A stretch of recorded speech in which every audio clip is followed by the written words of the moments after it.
Hi, I'm Jim Fielding, and welcome to Jim Fielding and Friends, a podcast where we explore what it truly means to live and lead with authenticity, kindness, and impact. Each episode brings together leaders who inspire me, people who lead with heart, break barriers, and redefine success. If you're looking for honest, insightful, and thought-provoking conversations, pull up a chair. Let's talk. We can choose who we love. Nobody's letting go. Chosen family. Hi, everyone, all my beautiful and kind human beings. I am so excited for this episode of Jim Fielding and Friends, which is an episode that really is featuring, it's another one of our combo episodes where we're featuring the Leading with Pride book club at Elstora. And I am thrilled to have my guest today, Jonathan P. Higgins, also known as Dr. Jon Paul. Welcome, Dr. Jon Paul, to Jim Fielding and Friends. Hey there. Thank you so much for having me. I'm so excited to be here. Oh my gosh, I have been so looking forward to this.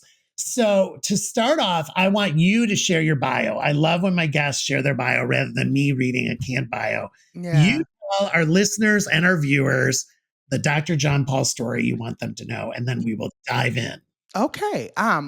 So I always tell people I am an educator by trade. My mom has always been a teacher, whether it be outside of the classroom or inside of the classroom. My mom is currently a teacher now. And for me, it was always, education was always super important in our household. And so growing up, I always thought I was going to go to, I knew I was going to go to college. I was going to get a degree. I was going to be a professor. I was going to do the same thing my mom did, but I wanted to do it at a university level. I Mm, did that. I started working in higher ed in 2010. I did that up until about 2000, I would say maybe 2016, 2017. And then I started recognizing that, I had a passion, and I had always had this passion. I had a passion for television, film, writing, entertainment. I always knew I was going to land in entertainment. I just didn't know how.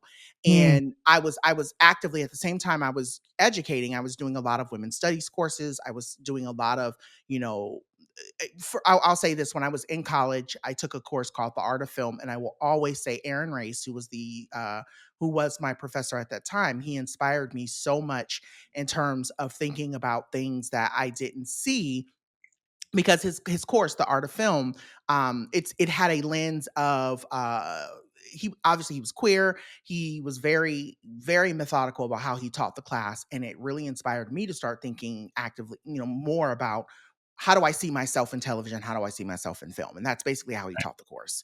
All that to be said, in 2017, I kind of took the same course, right? I started writing, and I started kind of putting out in different fashions. These are the ways we need to make education and entertainment, the intersections of both, more inclusive. mm, And one of the articles I wrote specifically about Moonlight. It went viral. mm, I went to bed, I think I wrote it on like a Monday, the Root posted it on Tuesday. By Wednesday, and thousands of people in my inbox saying, "Oh my God, I never thought about this perspective. I never had even thought about this. I never thought about that. This is so fantastic." And so I was like, "Oh, well, maybe I have something." And so I guess that was kind of the time where I was like, "Oh, I can take my scholarly outside of the classroom and do something with it." And over time, it just continued to kind of build up until, I would say, maybe, 2021. Or obviously we hit the pandemic, and a lot of things had to pivot. I had started working at New York Film Academy. I lost my job there because of the pandemic. And I was just kind of like, well, what do I do now that I'm no longer working in like education per se? And that be kind of just it kind of, I was applying to programs. I was doing a whole bunch of different things all over the place. And ultimately, it kind of came down to me saying, I got to start building something that was more sustainable for myself. mm, And, the Dr. Jon Paul brand, people knew Dr. Jon Paul, people knew me as a critic, people knew me as an educator, people knew me as a writer, but I don't think anyone really knew me as like a thought leader. And so that's mhm, where the whole, my podcast, Black Fat Femme, came into place. And then over time, it just kind of led to, someone saying, have you thought about writing a book about this world, this thing you're creating, where you're talking very openly and honestly about the intersections of being black, fat, and queer? And that's where kind of the book was born. So I think a lot of it is, obviously, like I said, I have a doctorate degree. I am an educator, but I also think that there is this idea that Mm. educators can't be articulate when it comes to entertainment, and I'm also trying to redefine that in my work. So, yeah.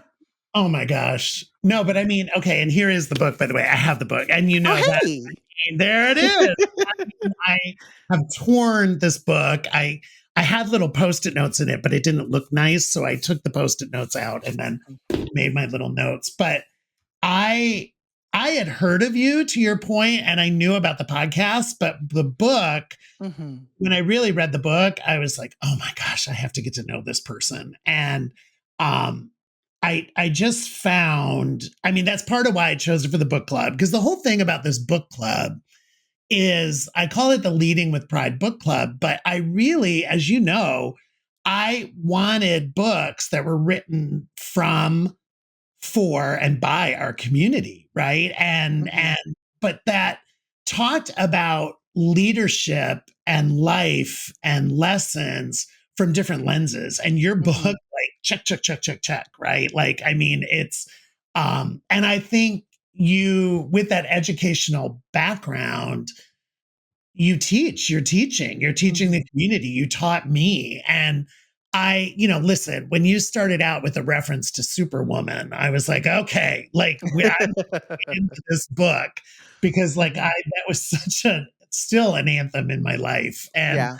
Um and just all the references, and even though we grew up completely differently and we're different generations and we have completely different backgrounds, there was so many like aha moments in the book, and I want Mm. to ask you about some of them, where I was like, oh my god, that just resonates, it sounds so similar. And Mhm. my whole thing about my kind of coming out journey was, I was convinced growing up in Toledo, Ohio, that I was the only little gay boy in the entire town, right? And it Yeah. was a town Mhm. of 400,000, and of course there were other gay people in Toledo, Ohio, I just didn't know them. But Right. I think reading your book, and I'm sure so many people that have read your book and will continue to read your book and follow your podcast and subscribe and everything, will see themselves in the book. Mhm. And Mhm. and I'm not black, but I am fat and femme. So it Mhm. was like, I understood all of that intersectionality. Of course, not the black experience, Mhm. but the fat and femme for sure. Mhm. Um, and so the book has been out now for how long? Like It's been out for about 4, I mean, we're getting, oh my god, this month is flying by. I oh, think March, April, May, June, July, August. So about 5 months now. 5 months, right? Yeah. Mhm. And what what has surprised you the most so far about the book journey? Like, have you had a big surprise, a big, like, oh my gosh, I didn't expect that moment? Yeah, I think the biggest thing is, I think it's like I said, I think it's the response, right? So Mhm, I was very intentional about the title of the book. And I mhm, say we collectively, meaning me and the publisher, we went back and forth for almost a month about what this book was going to be titled, mhm, how it was going to be framed, how we were going to position it. There were folks at Wiley who loved the idea of the book being kind of an offshoot of the podcast, and then there were some folks who were like, will this title kind of offset people to not want to buy it? Which is fair, right? Some mhm, people, they'll see the title and they'll go, oh, that book is not for me.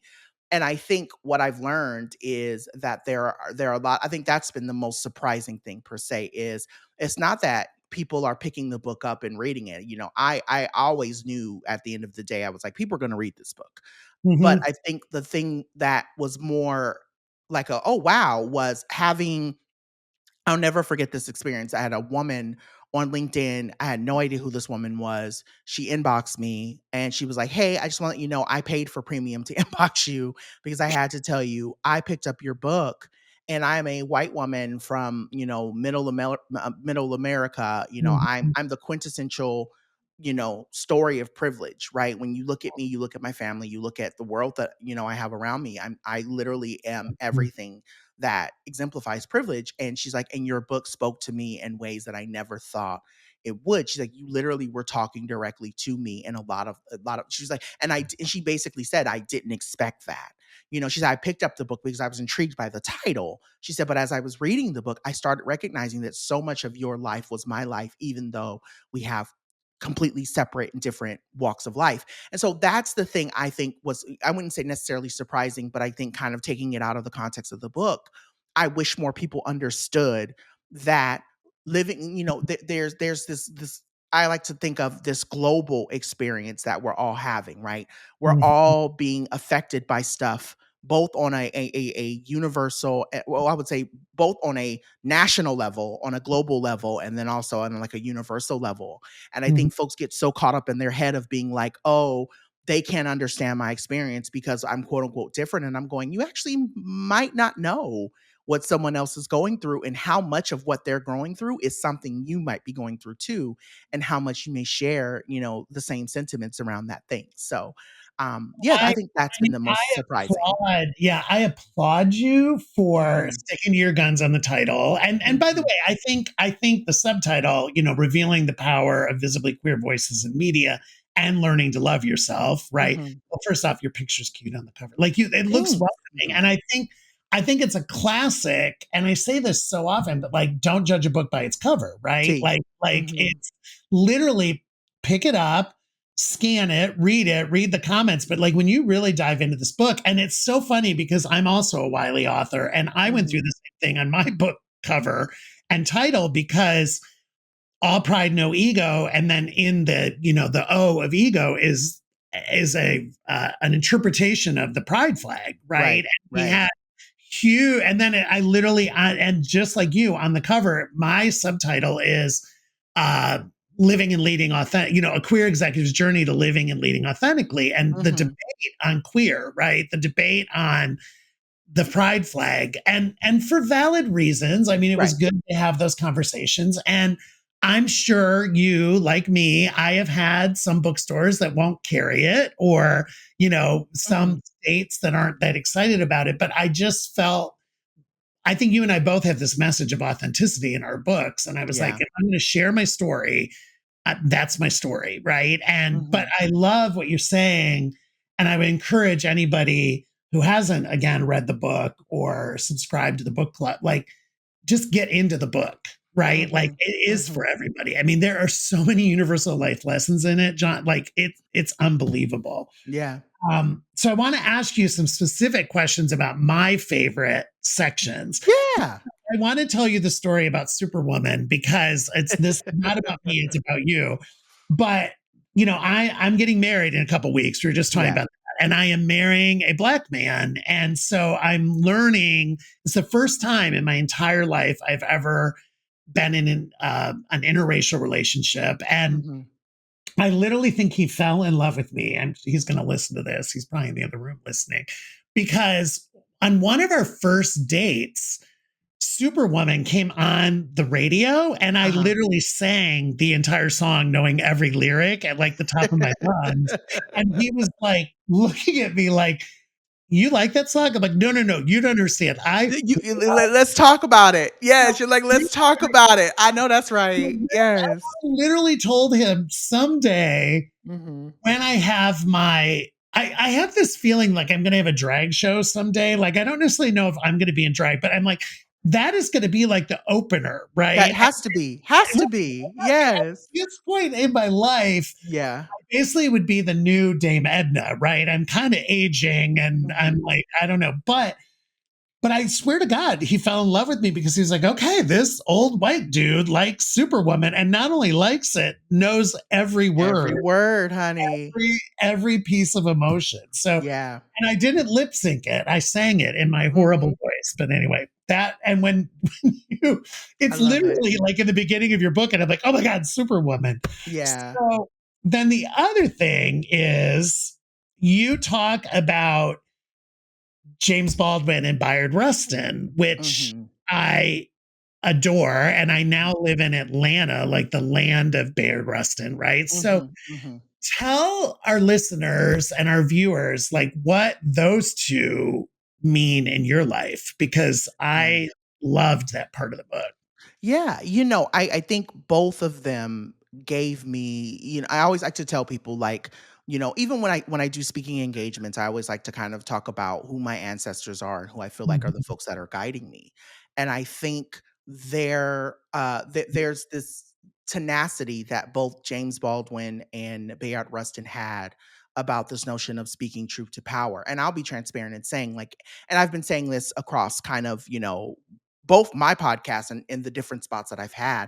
Mhm. Living in this world right now, speaking truth to power is hard because you have to recognize and you have to know, like, I know that I'm not getting booked for things because I'm quote unquote, you know, what I say is too saucy or it makes people feel uncomfortable or people are divesting. Yeah, I just let's be honest, people are divesting from the idea of equity right now, right? And at a very, very rapid, Yeah. rate. And so I think for me, Baird and I think also James, they gave me this kind of, or they still give me, I should say, they give me this element of, no matter what, I'm still going to stick to my guns and speak my truth authentically and do what needs to be done. And and while I know that they both have two different, I've read Mhm. a lot of their work. I've watched Brother Outsider. I know a lot about them. I know that they're the crux of what they believed and how they moved throughout the world were very different. I think there still is this element of truth telling that both of them held. And I Mhm. feel like I have in my life been called to do. And like I said in my book, when I was younger, I got in trouble a lot because I was that kid that was always calling, my mom would say, you call a spade a spade. My mom, Mhm. always said that about me. And that's just who I am. I'm not one to, I wouldn't say I don't mince. I would say I've learned how to. So I used to be a lot more crisp and direct Yeah. about the things I said and how I said them. But over Yeah. time, you start to learn that, okay, when you say things so directly and so abruptly, people oftentimes miss the message. So I've Mhm. learned how to, especially being a comms major, I've learned how to craft my thoughts and how Mhm. to craft what I'm going to say in a way that still is powerful and but also still at the same time folks to be able to say, oh, I know what John is saying. And again, I get that from James, right? When you listen to James Baldwin speak, he was very direct, but at the same time, he said it in a way where you were like, huh, okay, I receive it. And I think that's the thing. I'm still working on that. Even at my big age of 40, I'm Yeah. still working on how do I make sure people receive my message, you It's know? interesting what you say about James because I've watched and read a lot about him too. And he was direct but subtle at the same time, to your Hey. point, right? Like Mm-hmm. sometimes, I mean, he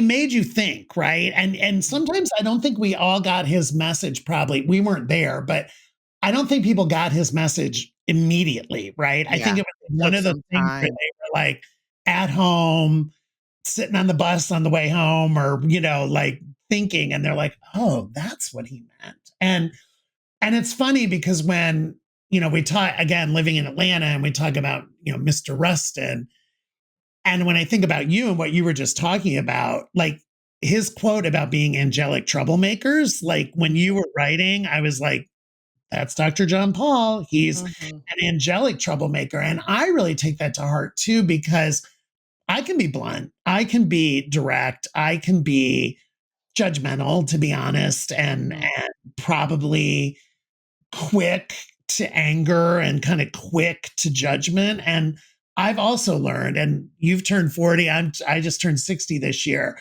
I definitely boil differently now. Like I Mhm. definitely kind of keep it internally a little bit and ruminate on stuff before it really comes out of my mouth. Yeah. I've had to learn that filter because I do think it lands better. And Yeah. um But I will also, if I don't want to cut you off, but what I will also say, and this is something that I actually learned this week, sometimes you have to say what needs to be said and yeah, let other people resonate with that thing. And that's also what I've learned by watching not only just James, a lot of other people have inspired me to become that person too. I had a moment this week, I won't get too deep into it, but what I will say is this: the person said something, and I think that and it was a family member, they had said something and I think that they expected to get a very young response from me yeah, of being like, oh well, and I'm like, actually girl, I'm grown.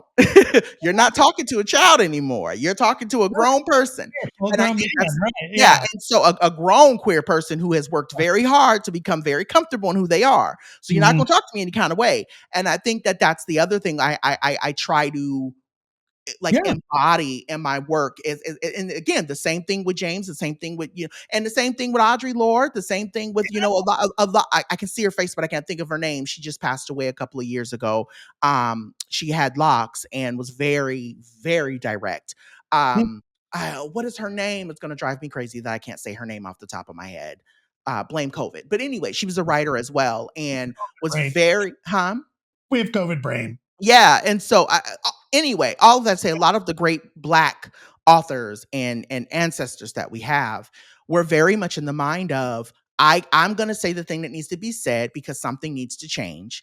And however you feel about that thing that I said that needs to change, that's for you to do your work around. And that's literally how I'm starting to live my life because I think so many of us, we walk on eggshells. Oh, I don't want to hurt people's feelings. I don't want. No, Yeah. the bat is already in the room, girl. It's already here. I So agree. And yeah. I think the ancestors, I mean, I love your whole ancestors. I mean, I do think the ancestors are speaking through you. I think they're speaking through all of us. And I just want to go back to what you were saying about, this year in particular of 2025.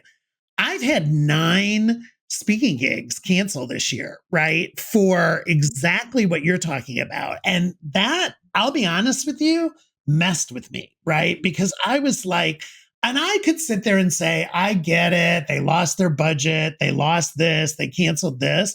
It's still hard. Like, I mean, Mhm, and these were like on the schedule, plane tickets in some cases booked, right? Like I planned part of my mhm, months around them. And and people were giving me advice. People were giving me advice. And I'm sure you got some of this too, where it was like, well, maybe you tone down the belonging and inclusion. Like mhm, maybe you talk more about your Disney career, your DreamWorks career. Basically, bluntly saying maybe I use my white man privilege, maybe I use my executive, right? Because they're like, well, maybe you don't have to lead with X, maybe you don't have to mhm, lead with DI, mhm, and it rocked me. I'll be honest with you, it completely rocked me because I was like, is this what it's about now? Because it basically and I had people I respected in my life who basically were in a way mm. shoving me back in the closet, right? Yep, Shoving and me that's back what they want. that's and like Mhm, the third lesson in my book is don't let anyone dim your light, right? yeah, And I was like, you're asking me to dim my light. You're asking me, and so you're saying to me, if I want to have a quote successful speaking career, or I want to have a successful quote keynote career, or I want the book to sell better, or whatever, yeah, that that I you have have to to tone it sell out, down. right? Tone Mhm, it down, sell out. And I said, no, like I won't. And so it's been a very different year. It's funny. My book came out in 2023. So when I contrast 2024 to 2025, it's been a very different year. yeah, And yes, I can point to the election and I can point to the inauguration and what started to happen and the the rollback of belonging and inclusion, the rollback of DEI. I mean, not just the rollback, I mean the outright cancellation and yeah, it's just all it is. It's I'm yeah, call a ridiculous. thing a thing. It's a Yeah, it's it a full on attack of is. trying to make sure that and that's the thing I also, I wanna highlight both in your book and in mine. I Yeah. think there is this through line in both books where we talk very openly about this idea of folks trying to make you scared to Yeah. tuck yourself away. And I think there's something to be said. We had Jeffrey Marsh on the show this week. Mm. And I think Jeffrey is a great example of, what considering everything that they've been through, everything they continue to be going through, to constantly, kind of reiterate this idea that no matter how many times they come for you, no matter how many times they talk bad about you, no matter how many terrible things that they say, it is revolutionary to show up as your authentic self. And I think that's the thing I'm really trying to live in this moment. Because I, like I didn't have people last year I had someone cancel, but this year I haven't had anyone cancel. I'm just not booked at all. Yeah. And I think for me, the thing is it's still finding that gumption to get up and still say what I'm doing and what I'm putting out into the world is revolutionary, even if right now the world is trying to make me feel like it's not, and so yeah. Hallelujah. I mean, amen. Mhm, I mean, I just say amen and praise and testify because mhm, I I think it's gumption, it's tenacity. You mentioned that word before. It's the persistence to like wake up and say, no, this is what I'm supposed to be doing. And mhm, even though all these external stimuli and all these people are telling me, no, no, no, no, no, I've got to keep going. And it's then about getting that one LinkedIn message or an Instagram DM where you have impacted somebody. And when that happens, like I hang on to that because those are so golden. And in those moments of doubt, because I have moments of doubt and I have moments of frustration and I think, oh my gosh, am I doing this correctly? And um, should I be changing my message? Should I be mhm, putting it down? mhm. I can't. And I wrote in my book, you wrote in your book the same way. Like, I never intended to be an activist, right? Never. Like, Nope. it's not like I was like, I'm an activist, but by living our lives, and you know this, John, by living our lives, we are activists now Yep. because visibility matters and representation matters. And by putting ourselves out there in a book, on podcasts, in interviews, by writing on LinkedIn, we're activists now. Yeah. And I'm never. I always say I'm never going to be the one who's like leading the front of the parade or painting the signs or whatever. But it's my version of activism, Mhm. Mhm. and I'm proud of that. Yeah. And but that does not mean there's not days of insecurity and doubt Mhm.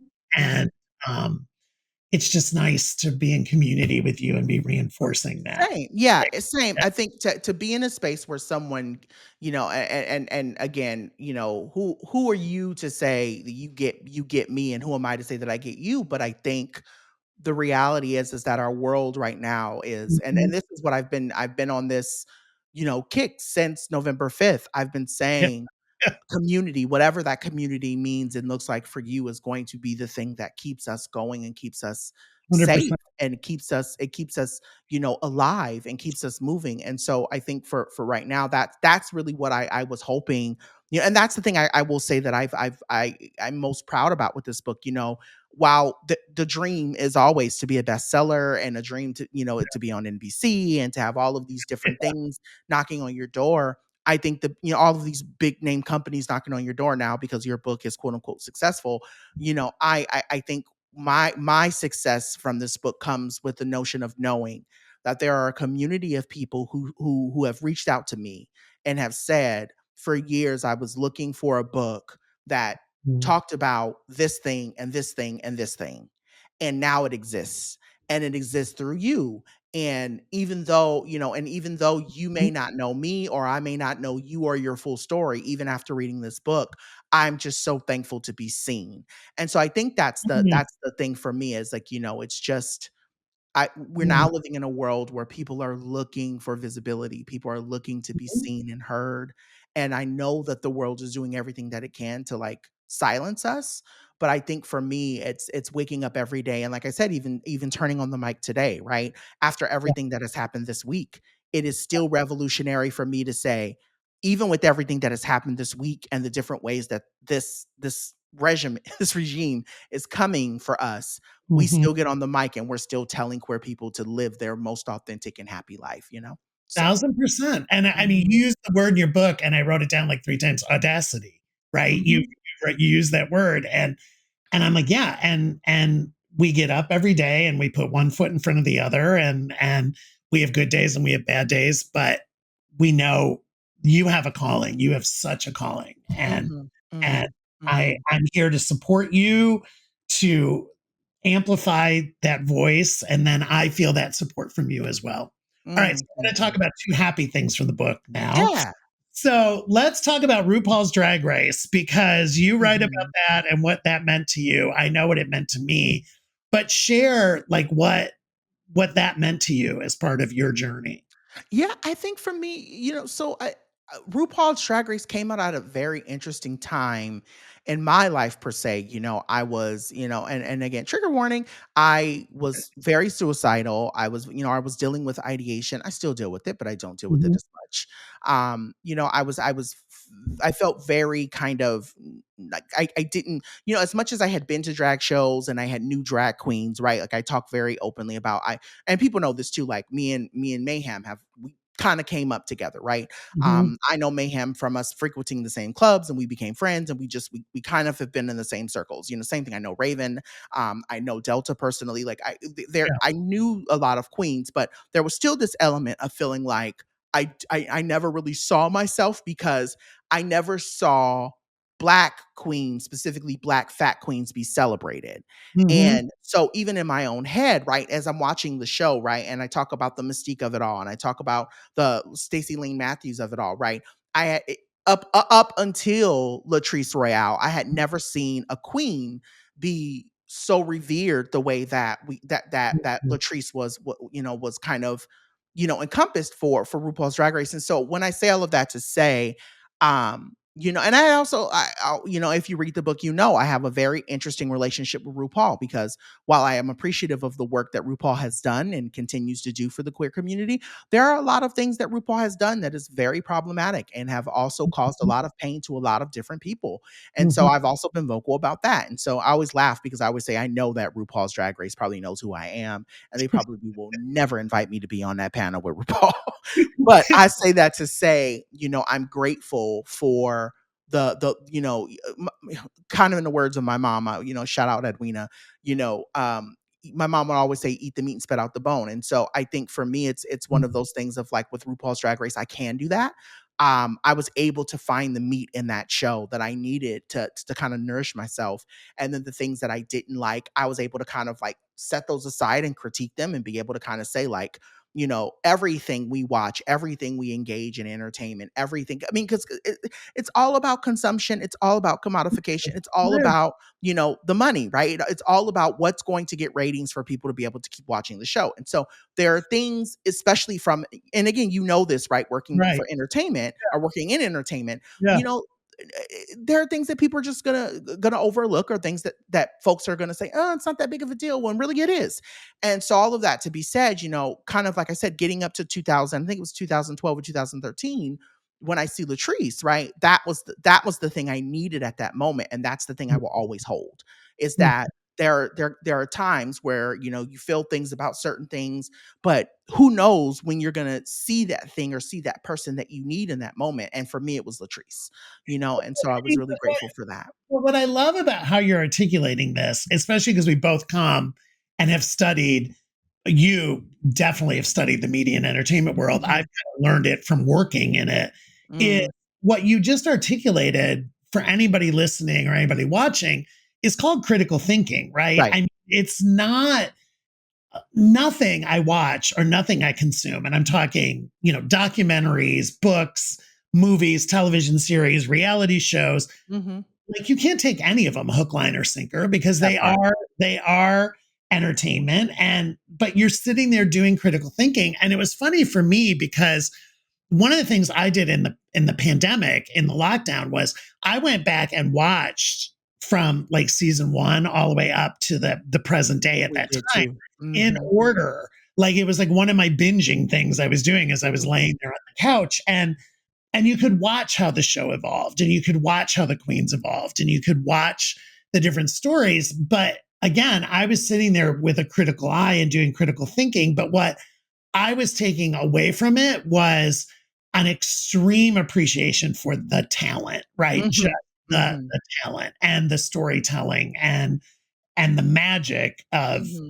drag and the transformation of drag, but also the journey to like falling in love with yourself, right? Like Yeah, that yeah, ends every episode of if you can't love yourself, how the hell are you going to love anybody else? And I yeah, think that for me, that journey of self acceptance, yeah. like before, like I don't think honestly, like I unconditionally accepted myself and loved myself until I was in my 50s, Yeah, right? And wow, yeah. I think for me, even though I came out in my 20s, I think I was on this path of finding unconditional love for myself. Mhm. And I do think that's one of the things that I give the show credit for, is just that reinforcing that in my head all the time. But like you, there's many issues with it, Yeah. and Mhm. I think there's many things where it could be better, or it could have done more, but Yeah. Well, I I, mean, I mean, let's yeah, talk about it, right? So, yeah, and again, I'm sure that there are probably more things we can talk about and we can yeah, critique around the show. But I was like, as I was listening to you, I'm thinking to myself, the thing that I really have taken from RuPaul's Drag Race, and it's something that I think is what keeps me watching it, yeah. is I'm watching people in real time Hmm. tell other people, even including other queer people, how to treat them, right? How right. Yes. And it's something that I don't think we as queer people get, right? We Right, spend so much time in our life being treated a certain type of way and feeling like we deserve that treatment because of who we are, right? And right. so you get to like again, you watch Mystique, you watch, like I'm picking out different black queens, right? Yeah. And then you get to a place of, you start seeing, you get to Latrice, but then we get to the Vixen, and then we get to what is her name? The one who was I can see her face, but I can't say her name. Um oh, I'm blanking here. I can see her face, but I can't think of her name. Well, you know, Another hey, big girl. It's the other big girl. I think she was in season 12 or oh, Silky. That's it. Silky. We get Silky, to Silky Nut, Silky, right? yeah, Silky Nutmeg Ganache, right. Right, we get to Silky. So, we're watching in real time black, specifically black queer fat girls Right. telling other people, just because you have this notion or this idea of what a black fat queen should be, I'm not that, and don't be mad because I'm whooping your ass in this competition, right? That's Mhm. what I take. And so I mean, and there's a whole bunch of other girls too. La La Ree, like watching La La Ree come back and I be mean, like, yeah, you know what Anya, I mean?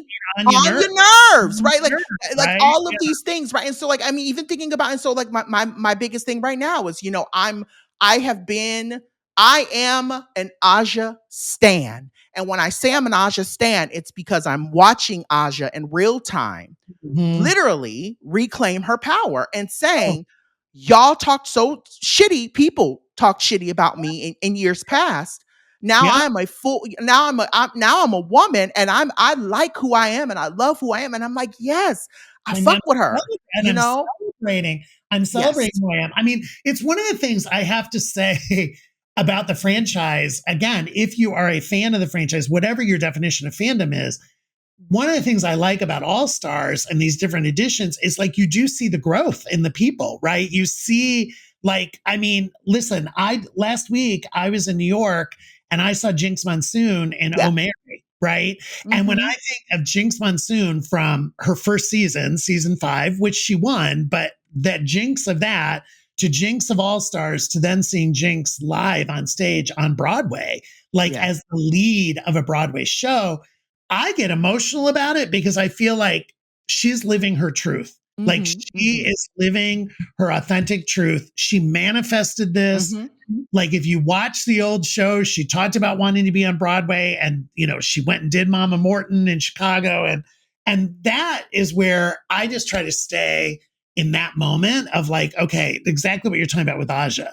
Like watching Aja this season, of like, okay, honey, you live your truth and you go out and be that limp sync assassin, and you go out and just dance up a storm and the whole bit. And that to me I love, because I think part of it for me too is I wanted to be a performer at one point, but that was Yeah. bullied out of me in like fifth and sixth grade, right? Because Same.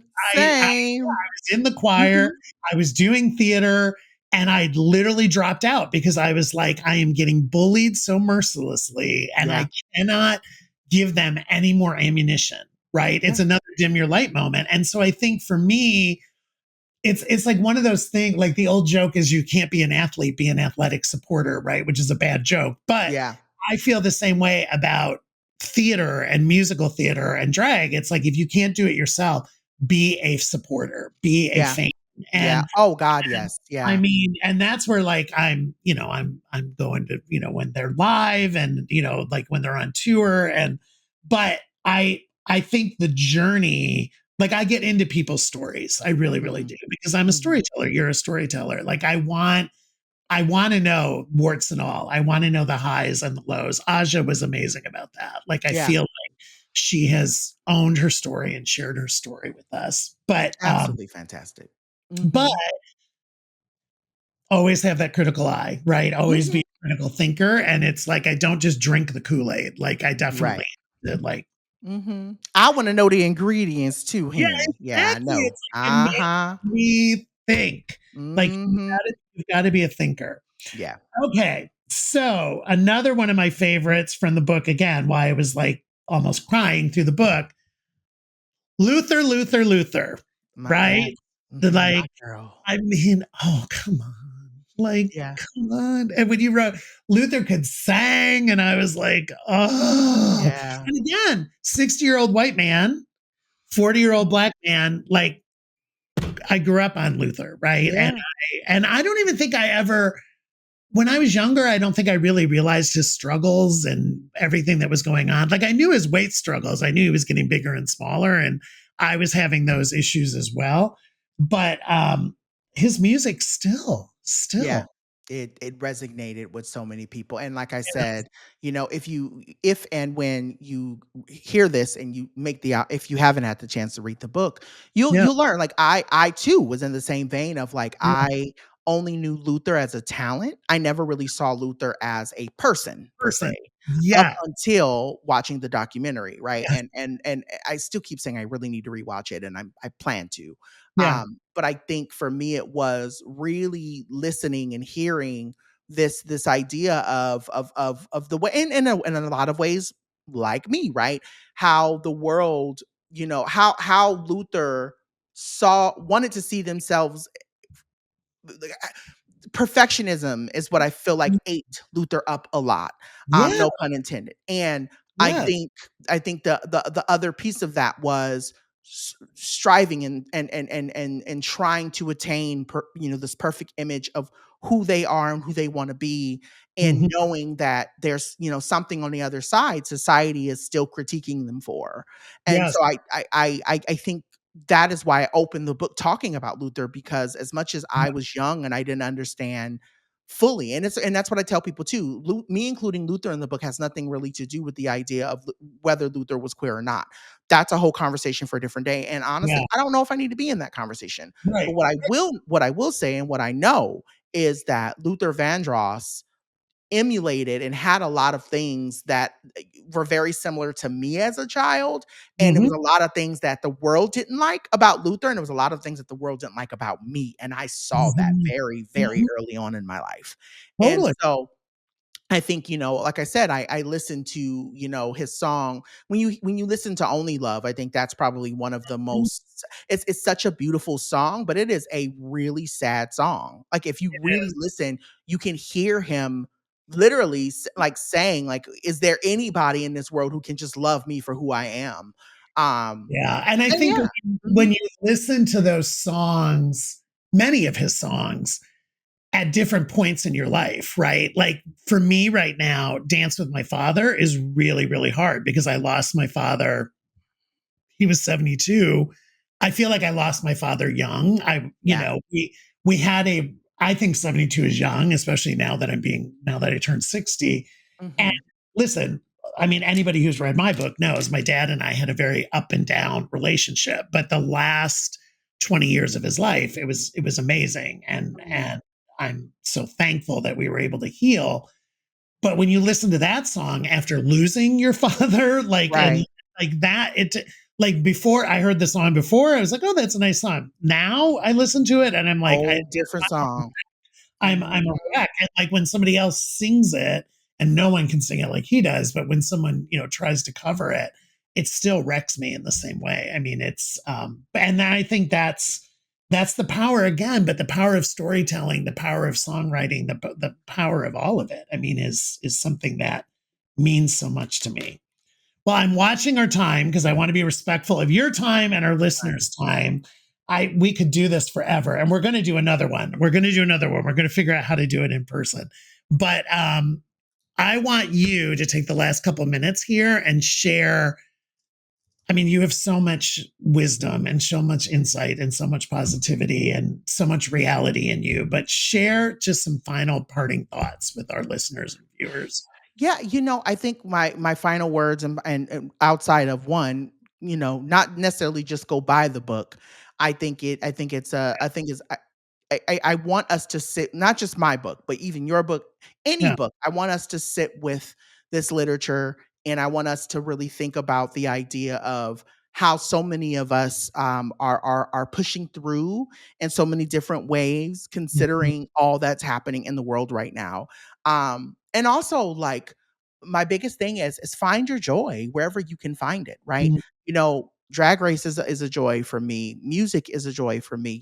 Like you said, growing up, I had music beat out of me too. Like, I wanted to be a professional singer. In my world, in my mind, as a teenager, I thought I was going to be the next Beyonce or Britney Spears, and that never happened. And so, I want folks to look at me and say, well, in other ways, I'm still living my dream, right? As much as my dream is to be on a stage one day and to have the fanfare per se, there's still elements of me living my dream. And I think a big part of me living my dream is living in this body and telling the world who I am, and not tucking any of that away. And so I think Mhm. that's my final words, is like, there's something so powerful about you being able to say, this is who I am, and nothing you say or do can change that.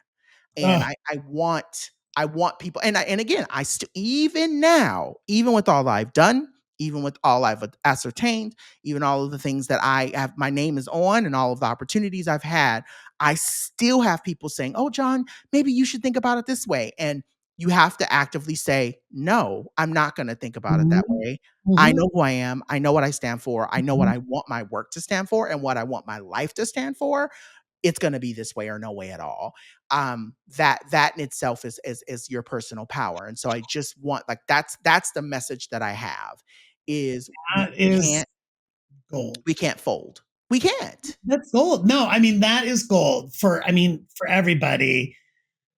I mean, I often say, and you're saying it the same way in your very Dr. Jon Paul way, like, I have to wake up every morning and be like, I'm doing exactly what I'm meant to be doing, and I'm exactly where I'm supposed to be right now. Like, I have to be present. Like, and um, I think, I mean, by the way, you are only just getting started. I got 20 years on you, honey. You got plenty of time.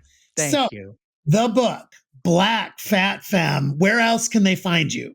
You can Website, all that stuff. Well, when I'm not hanging out at a Krispy Kreme, honey, you can find, even though I ain't supposed to, but they just FYI, they done brought back the pumpkin spice donut, honey. It is time. Our season is here. The pumpkin spice girlies, it's time. Let me tell you. Let me tell you. One thing about me, I'm gonna do some pumpkin spice with a good. I just can't wait to pull out my sweater and and my And your good shawl. scarf, right? Like you Yes, got. I'm a scarf. Yeah, my Lenny Kravitz big scarf that I have upstairs. But anyway, when I'm not at a Krispy Kreme checking my sugar, you can find me on social media using the handle at Dr. Jon Paul. You can find me at www.drjohnpaul.com. You can find me on so I did Very Delta a couple of weeks ago. You can find that episode there. You can also find me on ABC and Hulu, where I talk more about my podcast and how that became to be, with the iHeart Network. It's Our America, Who I'm Meant to Be. And then other than that, yeah, you can, again, find me Barnes and Nobles. I don't know if I'm supposed to say Amazon, because the girlies, they'll eat you up for being down at the Amazon streets, honey. I'm not gonna tell you to go to Target, but I'm just saying, you got to be careful. But all that to be said, you can find me anywhere, wherever you feel comfortable looking for me. Absolutely. And as my final plug, I'm still laughing over my. I got now. I'm craving a pumpkin spice donut from As Chris. you should. My work is done. In my head. I'm like I love literally. being a bad example. Ain't that it? I'm like Good trouble. taste buds are As blooming. they should. Good, but the other place you can find this book, remember, Leading with Pride Book Club, at allstora.com Yes, the yes. October selection. So if you join the book club, you're going to get this book delivered to your house, and you will revel in it the way that I did. Yeah. And I still pick it up all the time when I just need a little Dr. Jon Paul. I just pick it up Yes. a little bit and get a little piece of Dr. Jon Paul. But Mhm. I cannot thank you enough for, first off, for everything that you do, for the community, for the world at large, and just keep on keeping on, my friend. Thank And you. I'ma try. honey, I'm telling you, It I got will, but I'ma years try. on you. Yeah. I got 20 years on you, and you know, you can text me, call me anytime. We are in community. We are officially friends, and I am so thrilled that I'm able to put the book in the book club. But just that we were able to do this because I Yeah. needed this today. We both needed it today, and I think this is a really, really. I can't wait to get this episode out in the world.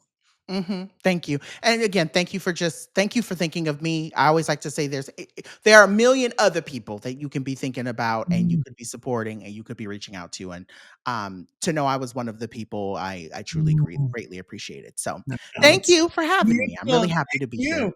All right, everybody, have a great day, and thank you for tuning in. Thank you so much for joining us today. If you enjoyed this show, make sure you leave a review, subscribe, and follow us on your favorite podcast platform. We appreciate you and look forward to seeing you soon. Choose who we love. Nobody's letting